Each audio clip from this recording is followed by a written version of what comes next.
Let's dive into one reason the White Sox have been historically awful since the All-Star break, and that is no one's playing very well. I'll discuss it with my guest next on Locked On White Sox.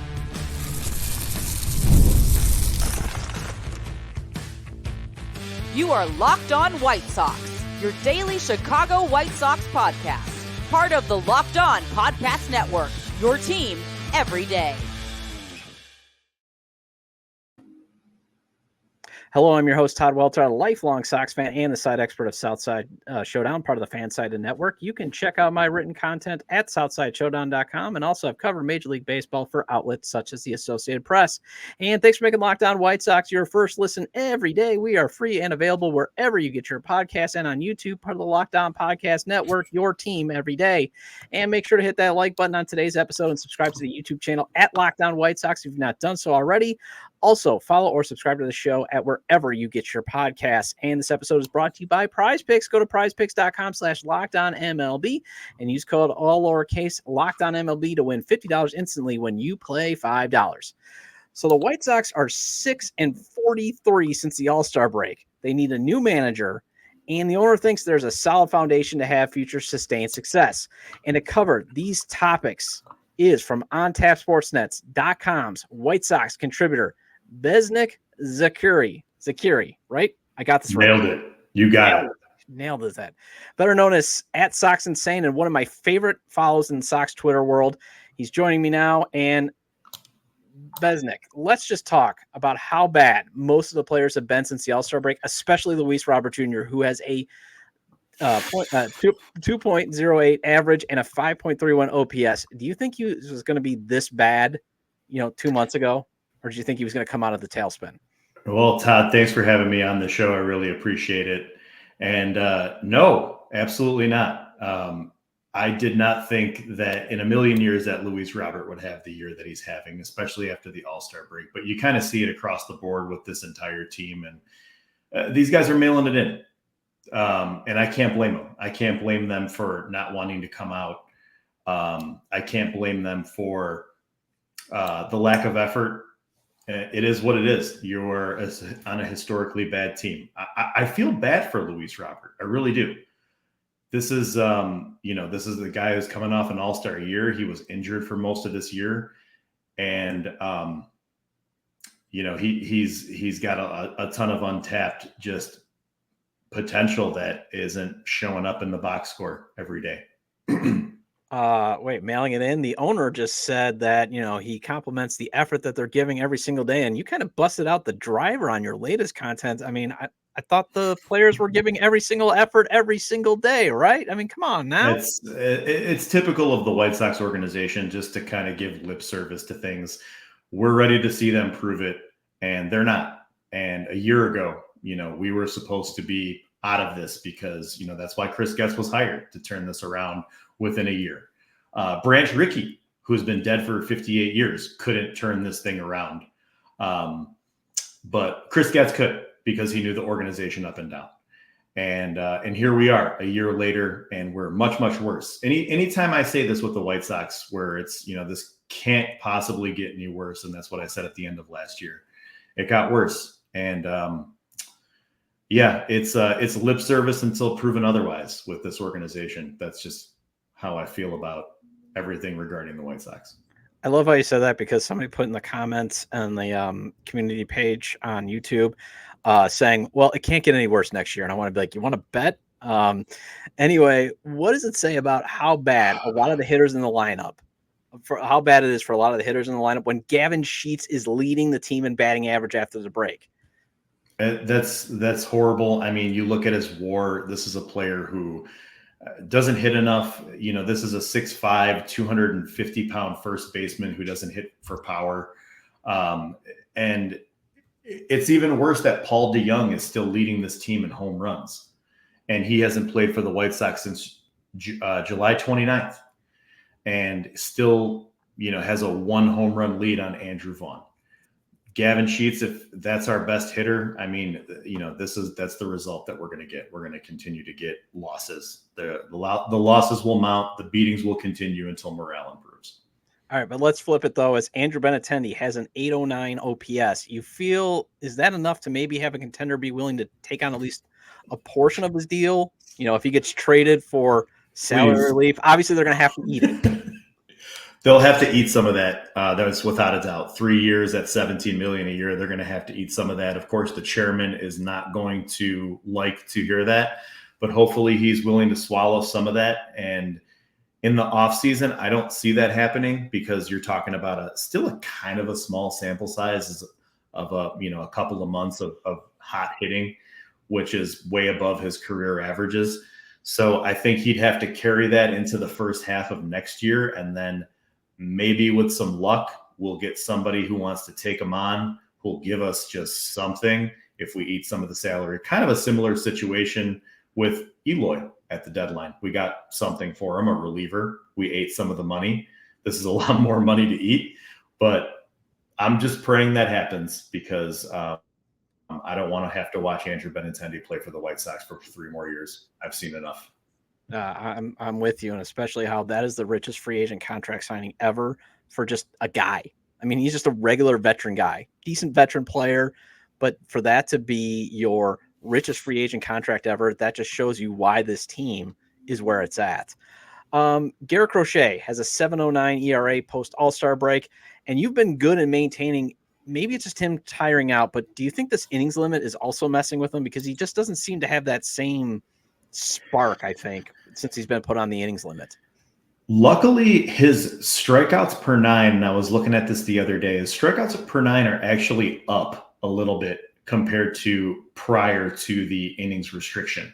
The innings restriction was kind of a necessary thing. This guy is way past his career high in a season. He's way past his career total. You're kind of in uncharted waters. So I'm not surprised that he's struggling. He's had some clunkers in there. He had that game against the Cubs where he gave up like 4 home runs in 2 innings. So I'm sure that inflates things. The part that's concerning is the walks are up quite a bit. He was walking like 1 per 9. Now it's like well above 3. So you don't like to see that. But I do and will actually commend the White Sox about the fact that he has stayed healthy. Okay, you didn't trade him at the deadline, and it was just kind of pray that he makes it through the rest of the season in one piece, because we all know they're going to trade him. We all know in the offseason he's gone. I think that's a foregone conclusion. I will actually give them credit for figuring out a plan and a way to keep a guy healthy for once. That was a little tiny bit of mediocre fresh air from the White Sox. Now I'd like to see them stop calling sliders to righties down and in, because I also think that has been a problem. It was a problem in the beginning of the year too, where it was like, you know, it just seems like that pitch takes forever to get over the strike zone and hitters are just timing it up, and they were crushing it. And it sounds like that's been the same problem. Have you noticed that too? Yeah, I mean, the control isn't there like it was for Crochet specifically, like it was in the first half of the year where he was just blowing people away. They just didn't have a chance on that pitch. They didn't have a chance on the fastball. My concern is that, you know, this is his first year as a full-time starter. Now the rest of the league has a lot more data and a lot more film to go off of to figure out how to beat this guy. And he's really a 2-pitch pitcher. And granted, don't get me wrong, his fastball is elite, his slider is elite. So he can get by on those 2 pitches. But maybe, just maybe, and you know, we'll have to see how this goes and how it goes into the rest of the year, which there isn't a whole lot left, but maybe they're catching up to him a little bit and they've figured him out.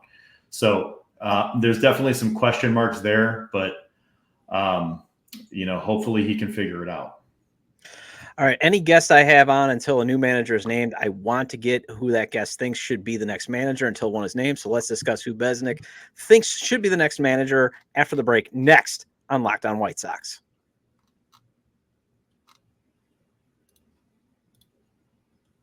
Hey, when life gets busy, fitting in a workout can be stressful. With Tonal, you can get efficient workouts personalized just for you, and are available with the amount of time you have. Tonal is the world's smartest and most effective strength training system that helps you get stronger. Powered by AI, Tonal learns with every rep so it can deliver workouts personalized just for you. Tonal learns from your movement and provides suggested weight recommendations for every move with detailed progress reports. They even create personalized program and workout suggestions or recommendations based on your individual goals. It's like having a personal trainer at home with you, as Tonal will optimize every workout just for you. Unlike traditional gym equipment, Tonal uses adaptive digital way to advance your training techniques. From professional athletes to the mom of three, Tonal is trusted by thousands who have become their strongest. And right now, Tonal is offering our listeners $200 off your Tonal purchase with promo code LOCKEDONMLB. That's Tonal.com, Tonal.com. Use promo code LOCKEDONMLB for $200 off your purchase. Again, that's Tonal.com, promo code LOCKEDONMLB for $200 off.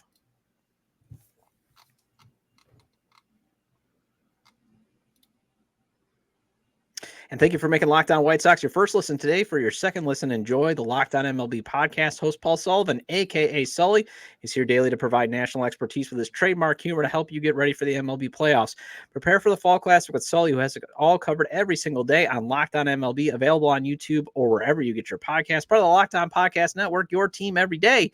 And the White Sox start a 3-game series with the Oakland A's tonight. The first pitch is at 6:40 p.m. Central Standard Time. Catch every pitch of the White Sox hometown broadcast with SiriusXM on the SXM app. Search White Sox. And welcome back to Locked On White Sox. I'm your host, Todd Welter. Again, make sure to hit that like button on today's episode or subscribe to the YouTube channel at Locked On White Sox if you've not done so already. And if you can't catch the show on YouTube, follow or subscribe to the show on wherever you get your podcast, as Locked On White Sox is available on places such as Apple and Spotify. I would love to be an excellent audio companion when you're mowing the lawn or sitting in traffic, that type of stuff. And with me is Besnik Zekiri, right? Zekiri. Zekiri. Oh man, I was trying not to butcher it. I made a promise to myself. I'm sorry about that. But from OnTapSportsNet, You're all good. One of my favorite Twitter follows at Sox Insane. And where can the audience find your excellent content? You can find my articles at OnTapSportsNet, contributing author there for the Sox on Tap channel. And that is where you can find all of my written content, writing every day about opinion, speculation, day-to-day transactions, that roster moves and injury updates, and giving my take on all of those things related to the White Sox. Try to keep my fan hat off as much as possible to give takes that are objective. So that's kind of my thing. I really liked your very concise criticism of Jerry Reinsdorf statement on your most recent piece. It was very excellent, very well done. Before I flat out ask who you think should be the next manager, what are the characteristics that you're looking for in the next skipper?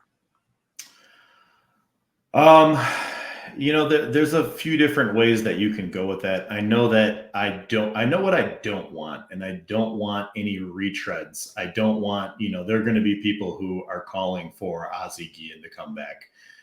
And don't get me wrong, I love Ozzie. I respect him. But I think that ship has sailed for him, at least with the Chicago White Sox. That's not going to happen. I don't need to see Ricky Renteria come back either. I don't want to see a Robin Ventura kind of hiring where, you bring in a guy that had no prior managerial experience. So somebody who is in the dugout today, someone hopefully from a successful organization. I think they hit – Pedro was a bad hire. I'm not saying it was a good one. But they hit on a lot of things. They had a list of 30 candidates. They brought in 8 of them for interviews. They were from outside and inside the organization. They were people who were in uniform, who had experience. They just didn't hire from a successful organization. They hired the bench coach of the Kansas City Royals. So the Royals didn't want to be their manager either. They didn't give him the promotion. No, they didn't. And I actually have a friend of mine who's a Royals fan who was like, the players liked him. He might be good. They just needed a different voice. So at the time of the hiring, I was like, okay, let's give this guy a shot. Why not? But clearly, you can go break the bank and go get Tito Francona if he is if he's available. But a guy like him can dictate his terms and say, this is where the team I want to go to. This is how I want to do things. This is what I want to get paid, because he's one of the best that ever did it. And we know that's not how Jerry Reinsdorf operates. Jerry Reinsdorf does business on his terms. And he has a connection to the organization, but that's something that I don't see happening. A person who I would like to see them give an interview and give a legitimate shot, who I think is probably ready to step in the dugout. And I know that this is something that they've done in the past, but it's not the wrong thing. And that's Willie Harris. Willie Harris has been the Cubs' third base coach now for, I want to say, 4 or 5 years. And I think he's deserving of a chance. I think you've got to bring him in and get him in the mix with the rest of the people that you're going to bring in for interviews, and let the cards fall as they may. Maybe somebody out interviews him. Maybe someone steps in and, blows them away in the interviews and what, they talk about in terms of their process. But get Willie in there and give him a shot, because I think he is ready. I don't see any other reason why he should wait much longer to get a shot in the dugout. And the players, dude, I'm with you. Yeah, I mean, obviously, I'm intrigued by Skip Schumacher just because he does have, however the Marlins got there, whether it was luck, he does have an NL Coach of the Year on his wall. He does. He obviously the defense for the Marlins have fallen way off. I get it, but he is very intriguing because he's had past success in dysfunctional franchises. So I get why he's attractive to him, but I don't think they're going to outbid. Like, I could see the Seattle Mariners kind of going the Cubs route, saying, this guy's here, he might get us over, let's pay him. That's why, yeah, I'd love the idea of Willie Harris. He would be on my top 5 because of, like you said, and none of that, like, the Cubs players rave about him. He seems to be a manager for this generation, where I could see him holding guys accountable, but in the way that they want to be held accountable, meaning, like, here's the bench, you can sit on it for a little bit, but I'm not going to degrade you. And none of that. He's gone to, yes, he's got the Sox ties, and I know some people are like, I don't want any of those guys, but right, he's been in other organizations. He's washed off the stink of them. Hopefully he's washed that away and out of his system. I would like that hire. I'd be happy with it. I wouldn't have a problem with Skip Schumacher, and that's the name that good old Bob Nightingale keeps spitting out there. And Bob is definitely in the know when it comes to the Chicago White Sox. So I feel like he's probably a leading candidate. And if that is somebody who, we know Tony La Russa is there, and we know that Chris Getz was on the score probably a month ago talking about how Tony has, he's there to give his opinion, and Chris listens to him, but the decision is on Getz. But if, Schumacher wants the big bucks, or the White Sox get into a bidding war, I don't know how much weight Tony has to go to the owner and say, this is the guy you want, because I think Jerry listens to Tony. So that could be a possibility to kind of sway the owner to get a guy like Skip Schumacher, who, like you said, has a managerial, manager of the year under his belt. So I would be happy with that. I'd be happy with Willie Harris. There's others out there like Kevin Long from the hitting coach. I'm not sure if they brought him in for an interview last time. I covered this on the day-to-day level when they hired Pedro, and he was one of the names that was rumored. I can't imagine why he'd want to leave Philadelphia with Kyle Schwarber and Bryce Harper and JT Realmuto to come to the Chicago White Sox, but he'd get a shot to manage. So that's another guy who I think of. I don't know if Sandy Alomar wants to be the manager. He's a name that's been thrown around for many times. I don't know why maybe I missed that he's gotten a shot before. I don't think he has. I don't know why hasn't gotten a shot. I think he's done some interim managing when Francona was having a time away. So yeah, he's got an interim, but yeah, he is like just deadlocked in Cleveland, and I don't get why he hasn't gotten a shot, because again, former catcher, a very good catcher.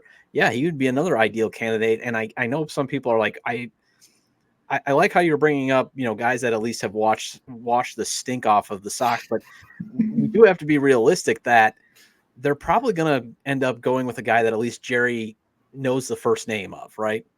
Right. So, I mean, if Tony's in his ear about Skip Schumacher, he knows who Willie Harris is. He knows who Sandy Alomar is. I think those are guys that are out there that are very possible. The pipe dream is still Francona for me, but of course, that's like hoping that they sign Ohtani in the offseason or last offseason. Probably not going to happen. I'm sorry. I wanted to say I live in a dream world where Juan Soto is signed and Terry Francona is the manager. Be amazing. How would you assess, though, the job Grady Sizemore is doing? And is there a snowball's chance in heck that he gets the job just because it'll come cheap? There is always a non-zero chance of something happening like that because it is cheap. And we know that the chairman loves cheap. And we know that the White Sox love lazy. So he's just the guy that's there, and he'd be really cheap. And the players seem to like him, so why not? I hope they don't do that. Look, it's nothing personal against Grady Sizemore. I don't think he's done a bad job. He's been thrown in a horrible position. I don't think he's done a good job. I don't think any Hall of Fame manager could turn this team into even something respectable. So Grady, I think this is kind of a stepping stone to him to get another job in another dugout, hopefully. Because what I don't want to see happen is the White Sox front office force him on the next manager and say, this is your bench coach. Because I have a hard time seeing Ethan Katz leaving with his connections to Brian Bannister and how long he's been with the organization. So I want to make sure that I would like to make sure that the new manager gets to hire who they want. Maybe Grady has the experience in the managerial run that he's had here. Maybe he takes that to the front office. Maybe the White Sox move him there. I don't have a problem keeping him in the organization, just as long as the new manager wants him as part of his staff. And if not, maybe the White Sox move him into the front office, into some type of role there as a coordinator. They've got all kinds of goofy titles for people like that. Or he goes to another team and gets a shot as a bench coach or something along those lines. I honestly think he'd make the ideal, and I say this with all due respect, the ideal snitch, meaning he's the go-between between the front office and the manager, because a lot of organizations have that now, guys that go between the front office. Here's the data. Now put this lineup to card together like we say, and I think that would work for him. So I agree. Besnik has had some takes about the team's prospects, and with the owner saying that there's a strong foundation for future success. Let's discuss if that's actually true with the club's farm system next on Locked On White Sox.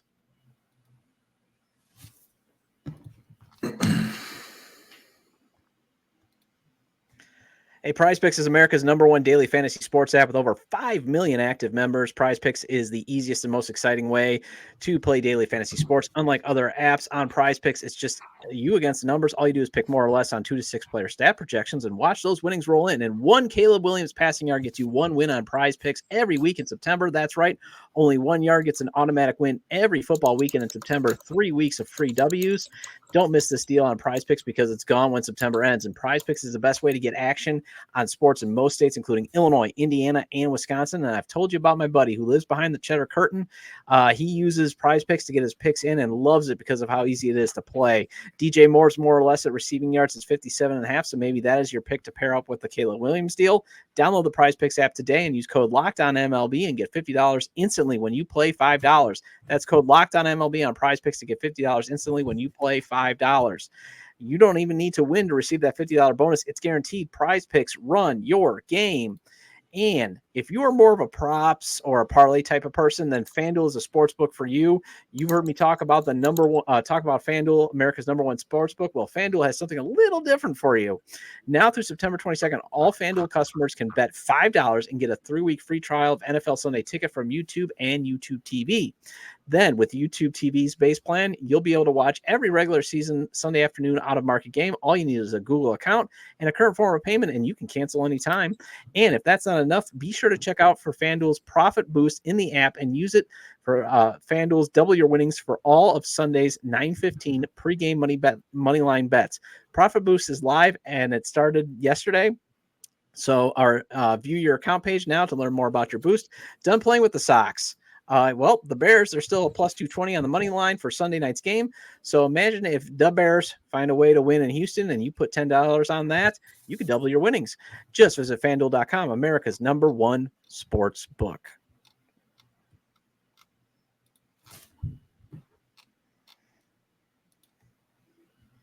And the White Sox start a 3-game series with the Oakland A's tonight. The first pitch is at 6:40 p.m. Central Standard Time. Catch every pitch of the White Sox hometown broadcast with SiriusXM on the SXM app. Search White Sox. Welcome back into Locked On White Sox. I am your host, Todd Welter, here with Besnik Zekiri.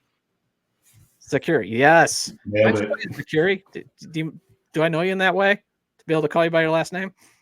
Yeah. I mean, most people call me Bez, so you can just call me Bez. All right. Yeah. I'm here with Bez. I will say this, and I know you had that tweet. Nobody starts a social media, a media war like 670 The Score. Nobody can do that like them.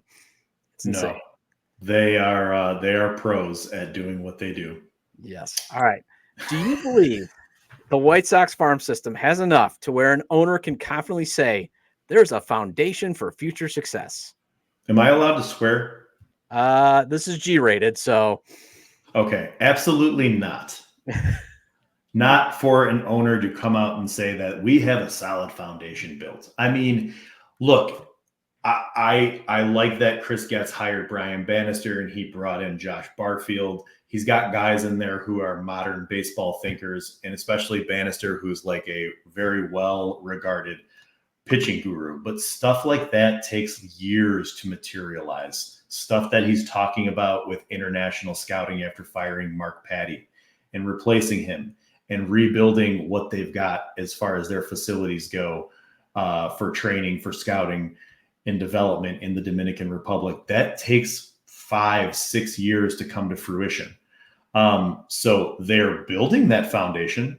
Do they have a solid foundation? Not really. They've got a handful of top 100 prospects, but I wouldn't call that a foundation. That's you've got the farm system as your feeder system with guys coming in who you're going to give a shot, but nothing that you can bank on for the future of the team to turn the franchise around. All right. I like how you go against the grain on the social media world. And even I'm convinced this, George Wolcott is going to be a stud. But you called him a poor man's Joey Gallo. Why do you feel that way? So a lot of what I see, so when he got drafted, I saw, and, I did a write-up because, this is a kid who got drafted in the 7th round when he was 17. He should be in high school. He's mashing the ball. He's like 6'5", or 6'7", 230. He's a big dude, athletic. He's got all the tools in the world. And then somebody calls him the left-handed Aaron Judge. And it immediately reminds me of, and I'll put this out on Twitter, that, Jeff Passan had a article in 2015 where he said, I talked to a scout who said Yoan Moncada is the closest thing he's seen to Mike Trout. And soon as you say those things, that is what the expectation becomes. It's just human nature. That's just the way people operate. Now, people throw stats out there about George Wolcott, about how he's the youngest player to do this at this level. As far as 18-year-olds who are, OPSing this or that, whatever number of filters they put on the stats to make it look like this is the first time this has ever happened is fine. But you look at Joey Gallo, and Joey Gallo was hitting like 40 home runs when he was 19 in high A. Okay. So when George Wolcott does that, maybe I'll start changing my tune a little bit. He is walking a lot, and I kind of messed up that tweet that you're talking about the walks.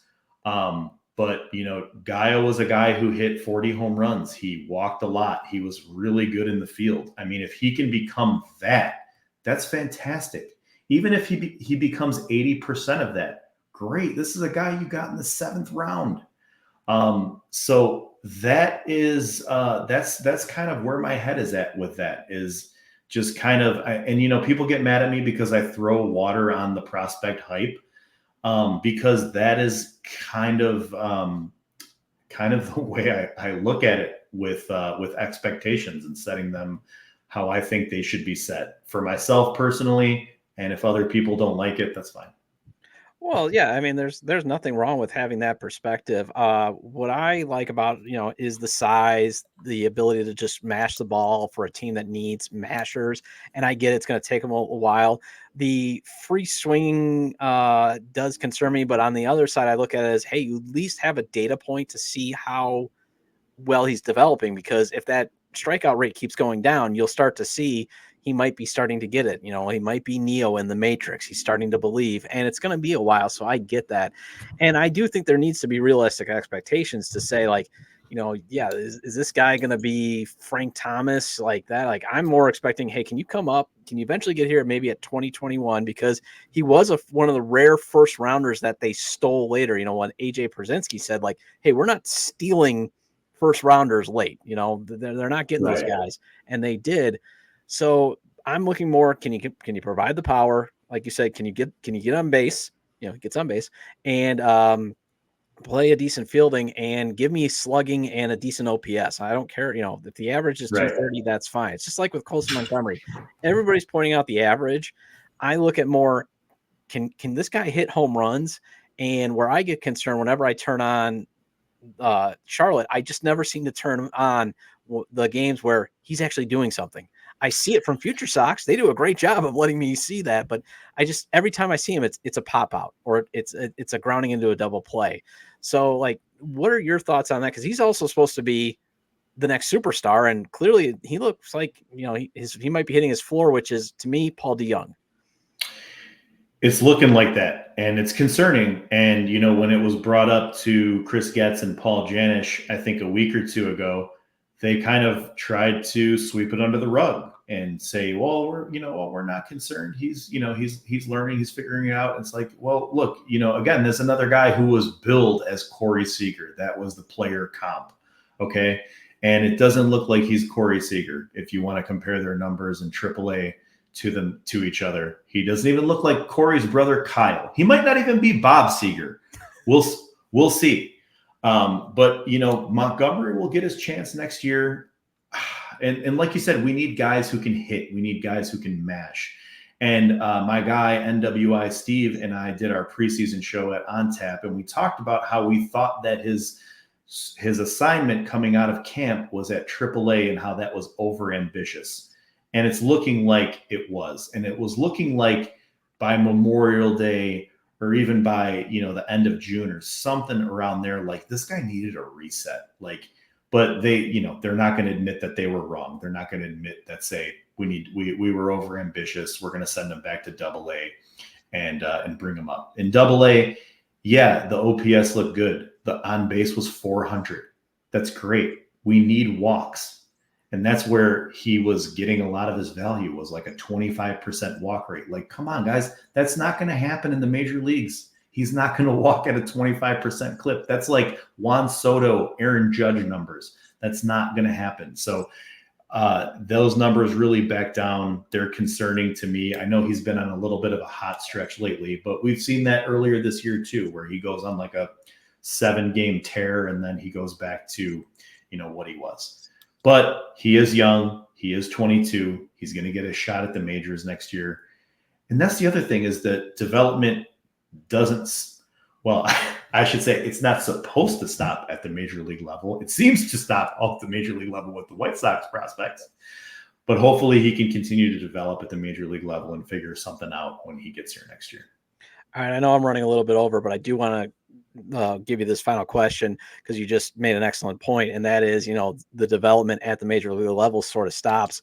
How upsetting is it? Like, obviously you don't want to rush guys up to the major league level, but how upsetting is it to see this season that the team is wasting precious developmental time for younger players who pretty much we're right there. We're talking about Brian Ramos actually has shown an accelerated development.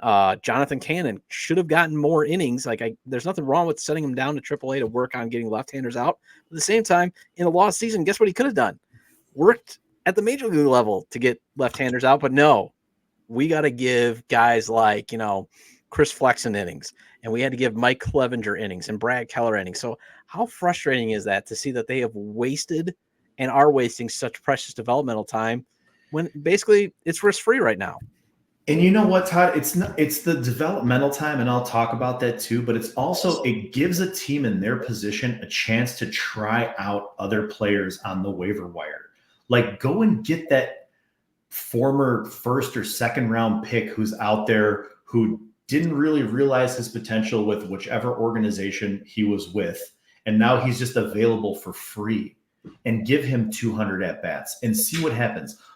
The Pirates did that with Joey Bart at catcher, and he's been solid this year. He's a former #1 overall pick. And then you look at Brent Rooker and the Twins giving up on him, and now what he's doing in Oakland. Like, this is what they should have done. But what happened was they started out 3-22, and they panicked, and they said, oh no, we might set the record for most losses in the season, which they're going to end up doing anyways. So let's go out and get Brad Keller and Tommy Pham and Mike Clevenger and Robbie Grossman.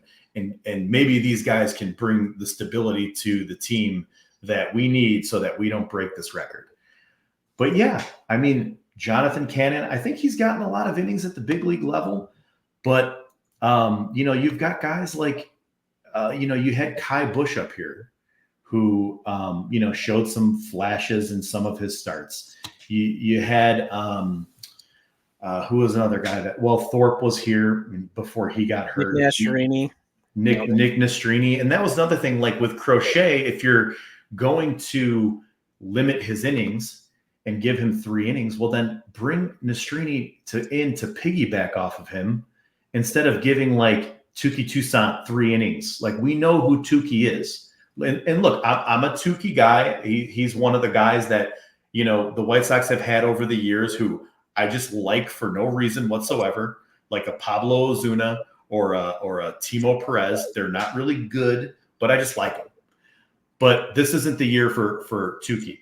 Okay, this was a year to give Crochet his 3 innings, and then bring in Kai Bush for another 3 innings, and then bring in Nastrini for another 3 innings.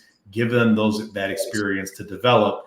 And like you said, the bullets count in the majors. They don't count, so to speak, in AAA. So yeah, that part was very frustrating. There are some things. I mean, I am glad that they did bring up Drew Thorpe. I'm glad that they did give Brooks Baldwin a chance. I'm glad that they gave Brian Ramos a chance. So there was a few good things in there, but for every one good thing, there's like 3 or 4 bad ones. Yeah, or was the timing. To me, I know I'm being picky, but it's just the timing. Like, again, Brian Ramos, you kept him down for how many more weeks when you shouldn't have.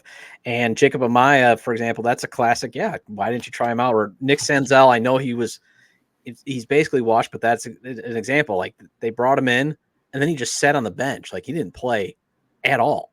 Yeah, there was like a stretch where he played once in 3 weeks. It was pathetic. Yeah.